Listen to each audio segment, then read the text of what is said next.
વડીલો દ્વારા જણાવવામાં આવેલા મહત્વપૂર્ણ નિયમો 1. દૂધ અને અખરોટનું એકસાથે સેવન યાદશક્તિ અને તેજ મગજ માટે ખૂબ જ ફાયદાકારક માનવામાં આવે છે. તેમાં રહેલા પોષક તત્વો મગજને તેજ બનાવવામાં મદદ કરે છે. 2. ગિલકીને બ્લડ પ્યુરિફાયર માનવામાં આવે છે. તેમાં હાજર આયર્ન, પોટેશિયમ અને વિટામિન એનિમિયા, બ્લડ પ્રેશર અને મગજના કાર્યને જાળવવામાં મદદ કરે છે. 3. શુગરની સમસ્યામાં કાચી કેરીનો ઉપયોગ તમારા શુગર લેવલને ઘટાડવામાં મદદરૂપ થાય છે.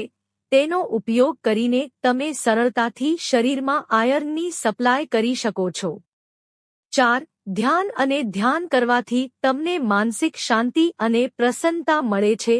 આમ કરવાથી તમે હળવાશ અનુભવી શકો છો. 5. આમળા વિટામિન્સથી ભરપૂર, તમારી આંખો અને મગજને અંદરથી સ્વસ્થ રાખવામાં મદદ કરે છે. તેથી તમારા આહારમાં આમળાનો સમાવેશ કરવો એ એક સારો નિર્ણય છે. 6.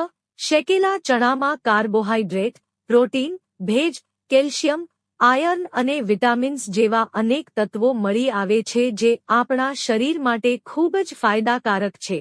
દરેક વ્યક્તિએ રોજ એક મુઠ્ઠી ચણા ખાવા જોઈએ. તેનાથી ઘણા રોગો દૂર રહે છે. 7. સદાબહાર પાંદડામાં એન્ટીઓક્સિડન્ટ ગુણો જોવા મળે છે જે તેને સ્વાસ્થ્ય માટે ખાસ બનાવે છે.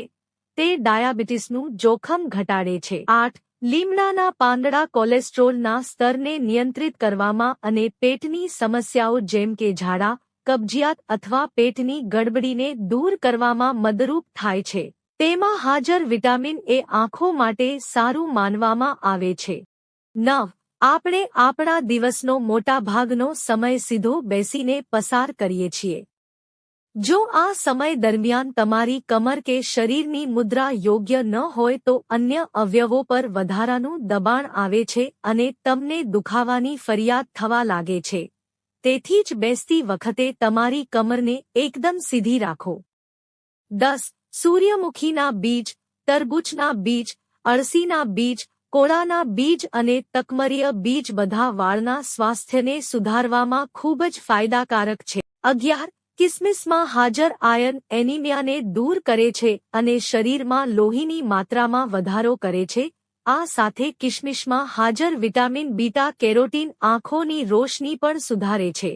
12. સગર્ભા સ્ત્રીને, જે સ્ત્રીએ બાળકને જન્મ આપ્યો હોય, 1 ચમચી સેલરી અને 2 ચમચી ગોળનું મિશ્રણ દિવસમાં 3 વખત ખવડાવવાથી કમરના દુખાવામાં રાહત મળે છે અને ગર્ભાશયની શુદ્ધિ થાય છે અને ભૂખ અને શારીરિક શક્તિ પણ વધે છે અને માસિક ધર્મની ઘણી સમસ્યાઓ આ પ્રયોગથી દૂર થઈ જાય છે. 13. ખાટા દહીંમાં 1 ચપટી ફટકડી અને હળદર ભેળવી, આ મિશ્રણને માથાના વાળમાં લગાવવાથી માથાની ગંદકી દૂર થાય છે અને માથામાં ફેલાયેલ ઇન્ફેક્શન પણ દૂર થાય છે. આમ કરવાથી માથાના વાળ ચમકે ઉઠે છે. 14. તમે એ પણ જાણો છો કે સેલરી એ દર્દ નિવારક છે. તેને હળવા હાથે લો, તેને તમારા મોંમાં રાખો અને ધીમે ધીમે ચાવો. તેનું સેવન કરવાથી કમરના દુખાવામાં ઝડપથી રાહત મળે છે. 15. 1 ગ્લાસ નવશેકા પાણીમાં 1.5 ચમચી મધ ભેળવી પીવાથી ગળાની ખરાશ મટે છે. 16. વ્યક્તિના વિકાસના માર્ગમાં આળસ એ સૌથી મોટો અવરોધ છે. તેની વ્યક્તિના કામ, શિક્ષણ અને આરોગ્ય પર ખરાબ અસર પડે છે, જેનાથી તમારા જીવનની ખુશીઓ ઓછી થઈ જાય છે. તેથી આળસ છોડી દો અને હંમેશા સક્રિય રહો. 17. ચપ્પલ કે ચંપલ પહેરીને ક્યારેય ભોજન રાંધવું જોઈએ નહીં અને બૂટચપ્પલ લઈને રસોડામાં પણ ન જવું જોઈએ. 18. થાક તમને માનસિક અને શારીરિક રીતે નબળા પાડે છે. તે વ્યક્તિની પ્રવૃત્તિમાં ઘટાડો કરે છે અને વ્યક્તિને પરાજયનો અહેસાસ કરાવે છે.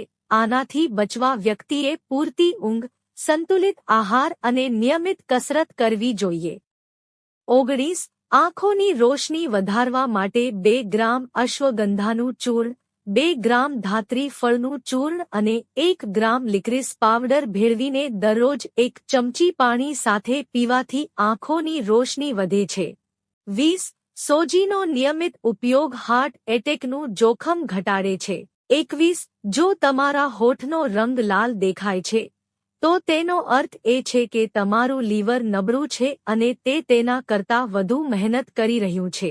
22 દાંતની પીળાશ દૂર કરવા માટે સરસવના તેલમાં થોડું રોક મીઠું ભેળવીને તમારા દાંત સાફ કરો. તમારા બાળકોને રાત્રે સૂતા પહેલા આવું કરવાનું કહો જેથી તેમના દાંત હંમેશા સ્વચ્છ રહે.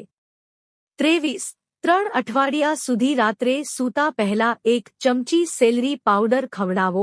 તેનાથી બાળકોને માટી ખાવાની આદત છૂટી જાય છે.